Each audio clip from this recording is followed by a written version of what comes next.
오늘 하나님 말씀은 룻기서 4장 13절에서 22절 말씀입니다. 이에 보아스가 룻을 맞이하여 아내로 삼고 그에게 들어갔더니 여호와께서 그에게 임신하게 하심으로 그가 아들을 낳은지라.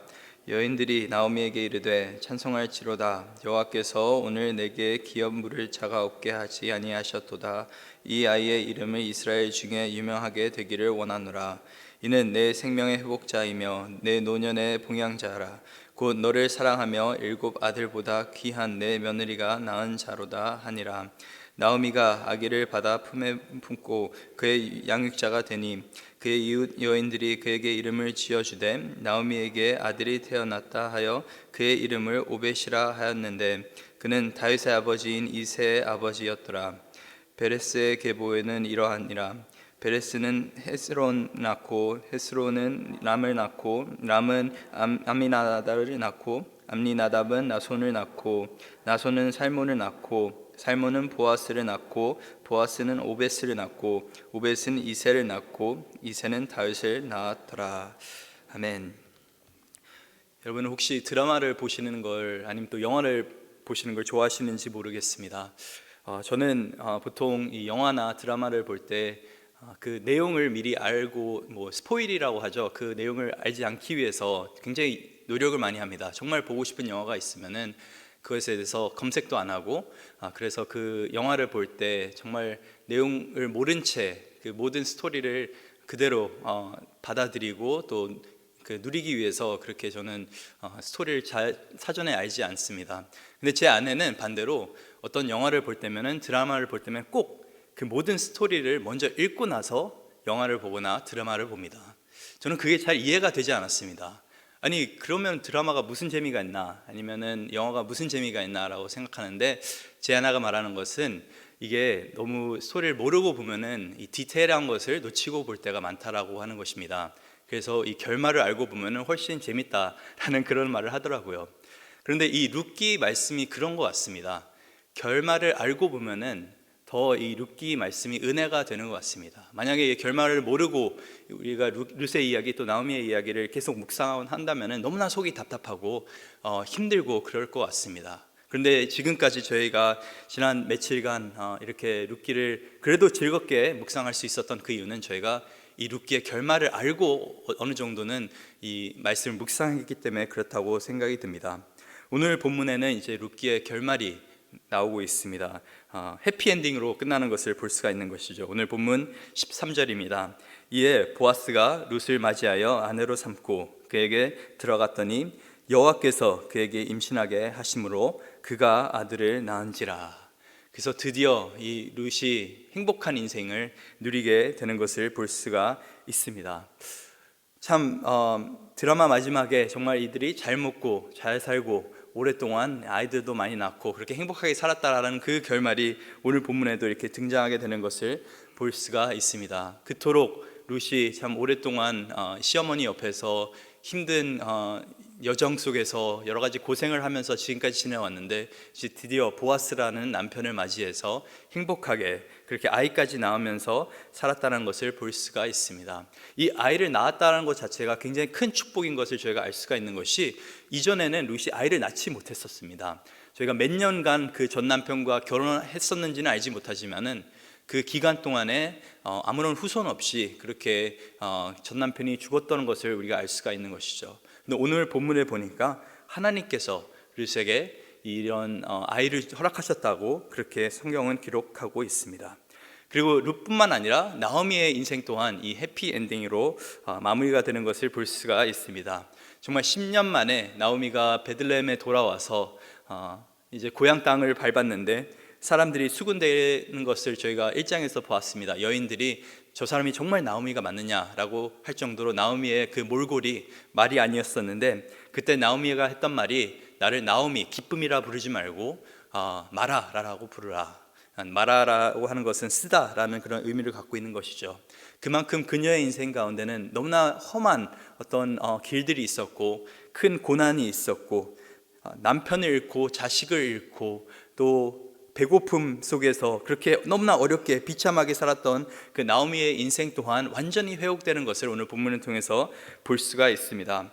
그 여인들 앞에서 나를 나오미라 부르지 말라고 했는데 오늘 본문에 보니까 그 여인들이 또다시 등장을 합니다. 14절에 여인들이 나오미에게 이르되 찬송할지로다 여호와께서 오늘 내게 기업 물을 자가 없게 하지 아니하셨도다. 이 아이의 이름이 이스라엘 중에 유명하게 되기를 원하노라. 15절 이는 내 생명의 회복자이며 내 노년의 봉양자라. 곧 너를 사랑하며 7 아들보다 귀한 내 며느리가 낳은 자로다 하니라. 너무나 놀라운 말씀이죠. 이제 룻이 아이를 얻게 되었는데 사실 이 아이는 나오미와는 피가 섞이지 않은 그런 아이입니다. 그런데 이 아이가 결국에는 이스라엘 중에서 유명하게 될 것이고 나오미 내 생명의 회복자요 내 노년의 봉양자라는 그런 놀라운 약속을 지금 룻이 아닌 나오미에게 그렇게 하고 있는 것을 볼 수가 있습니다. 그리고 나오미가 이렇게 큰 은혜를 입게 된 것은 누구 때문입니까? 이 룻 때문에 그런 것이죠. 7 아들보다 더 귀한 며느리가 너에게 있다. 딸도 아니고 며느리가 너에게 있다. 저희는 참 어떤 경우에는 아들 낳기 위해서 딸 낳기 위해서 참 노력을 많이 합니다. 근데 오늘 본문에 등장하는 이 룻이라고 하는 사람은 그냥 아들보다 괜찮은 여인 며느리가 아니라 7 아들, 7이라는 숫자는 유대인들에게는 완전한 수죠. 정말 완전한 그런 아들들보다 더 귀한 며느리이기 때문에 내가 회복을 받을 것이고 또 노년에 이 아이가 너를 봉양할 것이다. 여기서 참 중요한 한 가지 저희가 삶의 인생의 교훈을 배우게 됩니다. 뭐냐면은 애들은 엄마 하는 거 그대로 따라한다는 것입니다. 부모 하는 그대로 따라한다는 것이죠. 룻이 나오미를 그토록 사랑했고 그토록 떠나지 않았기 때문에 사실 이 룻의 아들 또한 물론 나오미와 피는 섞이지 않았지만은 끝까지 이 나오미를 봉양했다는 것을 성경을 통해서 알 수가 있습니다. 그래서 정말 우리 아이들에게 우리가 나중에 효도를 받고 싶어 한다면은 먼저 우리가 효도하시길 바랍니다. 우리 아이들이 우리 부모가 정말 우리 부모님을 귀하게 여기는구나, 사랑하는구나. 우리 할머니 할아버지가 부족하더라도 우리 부모님은 정말 사랑으로 그분들을 봉양하고 돌보고 그러는구나 하면은 나중에 노년에도 아이들이 똑같이 한다는 것이죠. 신앙도 마찬가지입니다. 뭐든지 다 보고 배우는 것을 아이들은 따라하는 것을 볼 수가 있습니다. 어쨌든 이 룻의 인생 가운데 또 이 나오미의 인생 가운데 참된 회복과 소망이 이렇게 찾아오는 것을 볼 수가 있습니다. 그래서 여기서 중요한 한 가지 사실을 저희가 배우게 됩니다. 예수를 믿는 자에게는 고난은 어떤 인생의 한 장면이지 결말이 아니라는 것을 반드시 기억하길 바랍니다. 고난은 인생의 한 장면, 그 놀라운 스토리 중에 한 장면일 뿐이지 결말이 아니라는 것을 반드시 우리는 기억하면서 살아야 되는 점이 있습니다.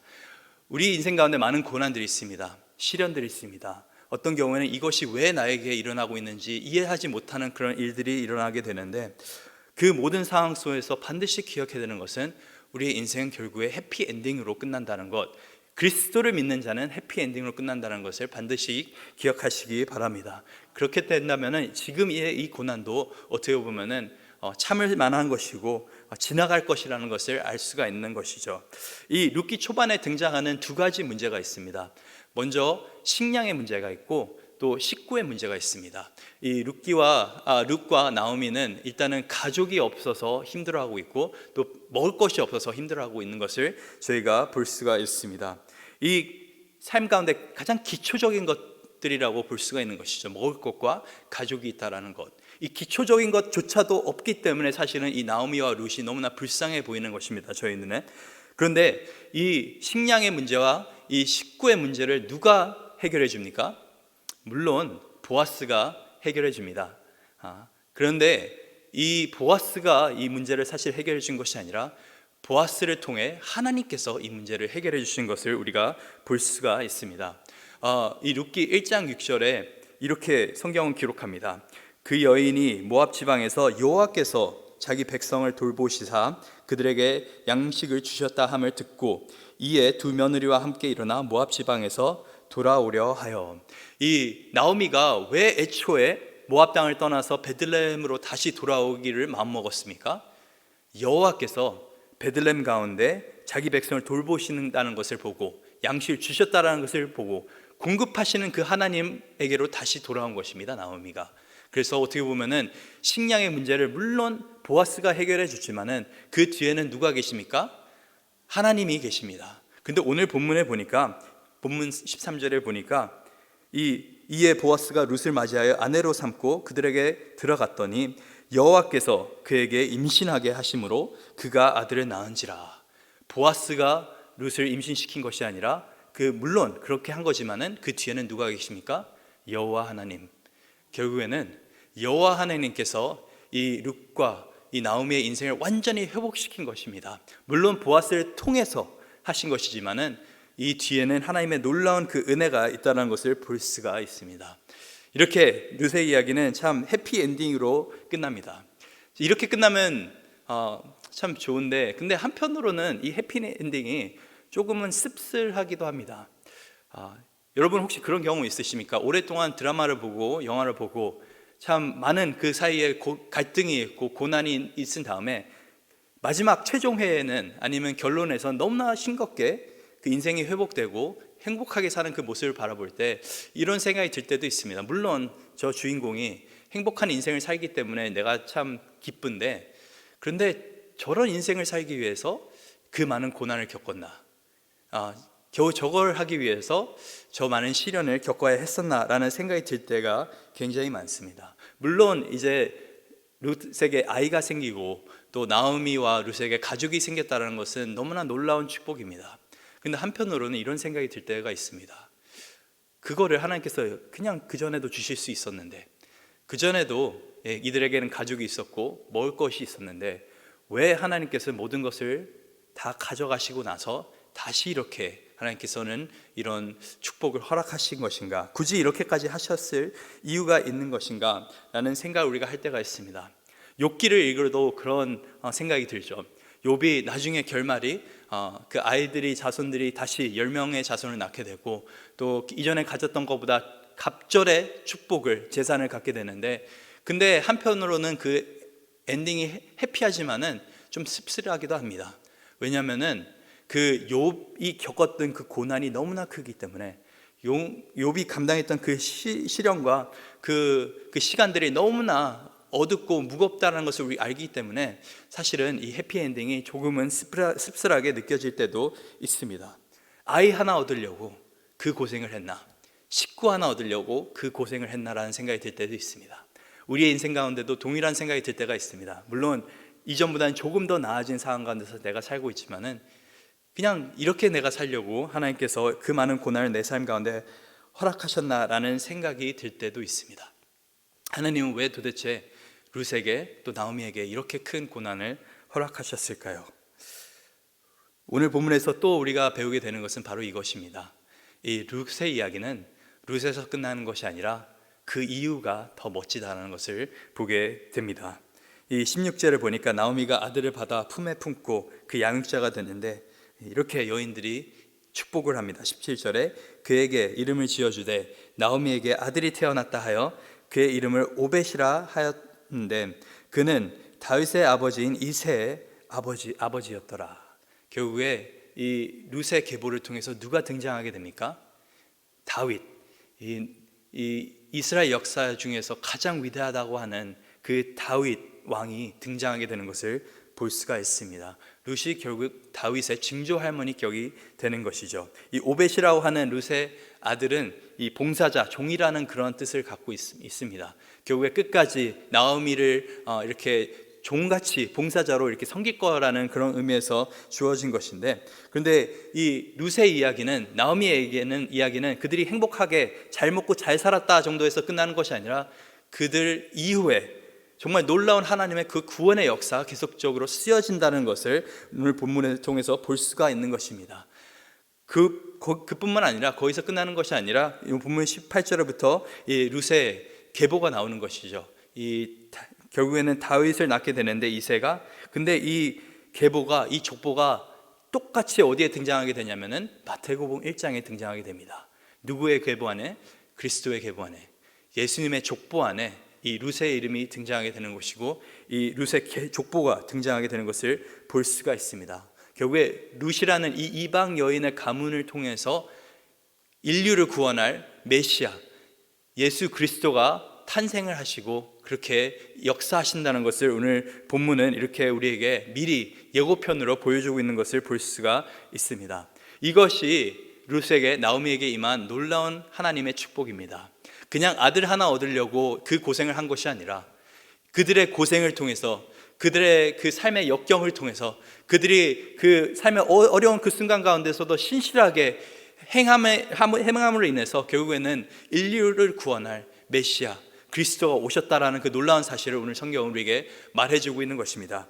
하나님께서는 믿는 자에게 반드시 은혜를 베푸십니다. 그 인생을 회복시키십니다. 그런데 하나님께서는 또한 반드시 그 구원의 역사를 이루어가고 계십니다. 그렇기 때문에 어떤 경우에서는 우리 삶 가운데 어려운 순간을 허락하실 때도 있고 고난을 허락하실 때도 있습니다. 사도행전을 읽어보시면 고난의 연속입니다. 제자들이 계속적으로 복음을 전하고 교회를 세워나가는데 고난은 계속 등장하게 됩니다. 하지만 그 고난 속에서 하나님께서는 무엇을 하십니까? 구원의 역사를 써내려 가십니다. 교회 가운데 고난이 임했을 때 더 부흥이 임하게 되는 것을 볼 때 하나님의 그 놀라운 섭리가 뭐냐면은 하나님께서는 자신의 백성을 책임져 주시지만은 또 하나님 마음 한편에 있는 것은 그 구원의 역사를 이루어가고자 하는 아직까지도 잃어버린 그 영혼을 향한 그 마음이 있다는 것을 오늘 본문을 통해서 볼 수가 있는 것입니다. 이것이 왜 놀라운 이야기냐면은 이게 사사시대에 이루어진 이야기입니다. 모두가 자기 소견에 옳은 대로 행하고 있는 그 상황 속에서 춘추 전국시대와 같은 정말 암묵한 어지러운 그 세상 속에서 참된 왕이 없는 그 상황 가운데서 하나님께서 택한 사람이 룻이라는 것입니다. 이방 여인, 아무런 은혜를 받을 자격이 없는 그 사람을 통해서 하나님은 그 구원의 역사를 써내려 가시는데 단순하게 그 이스라엘의 최고의 왕 그 다윗만 이 계보에서 나오는 것이 아니라 영원하신 왕 예수 그리스도가 이 계보에서 나오는 것을 볼 수가 있습니다. 우리도 룻같이 아무렇지도 않은 아무것도 아닌 그런 인생처럼 보일 때가 있습니다. 우리 인생이 정말 보잘것없어 보이고 연약해 보이고 그렇게 보일 때도 있는데 하나님께서는 순종하는 그 인생을 통해서 자신의 구원의 역사를 써 내려가십니다. 그렇기 때문에 오늘 또한 우리가 우리가 보잘것없어 보이지만은 믿음으로 우리가 복음을 위해서 살 수 있는 것입니다. 또한 하나님께서는 고난 중에서도 그 구원의 역사를 써 내려가시는 것을 볼 수가 있습니다. 그래서 결국에 우리의 인생을 통해서도 하나님께서 하고 싶어 하시는 일이 뭐냐면은 그 놀라운 그 구원의 역사를 쓰고 싶어 하신다는 것을 반드시 기억하시기 바랍니다. 하나님의 놀라운 그 은혜는 우리 삶을 풍성하게 만들어줍니다. 텅 빈 우리의 인생을 채워주는 것을 볼 수가 있습니다. 또 안식 없던 룻의 인생 가운데 안식을 주셨듯이 안식 없는 우리 삶 가운데 진정한 안식을 허락하십니다. 또 나오미의 기쁨을 회복시켜 주셨듯이 우리 삶 가운데 진정한 기쁨을 회복시켜 주십니다. 하나님께서 우리 인생을 책임져 주십니다. 우리를 볼살펴 주시고 우리의 양육자가 되신 것을 볼 수가 있습니다. 이 놀라운 하나님의 그 은혜가 우리 가운데 임하는데 반드시 기억해야 되는 것은 이 은혜 속에서 우리가 해야 될 일은 하나님의 그 구원의 역사를 위해서 힘써야 된다는 것을 반드시 기억하시기 바랍니다. 오늘 하루도 이렇게 살 수 있는 저와 여러분 될 수 있기를 간절히 소망합니다.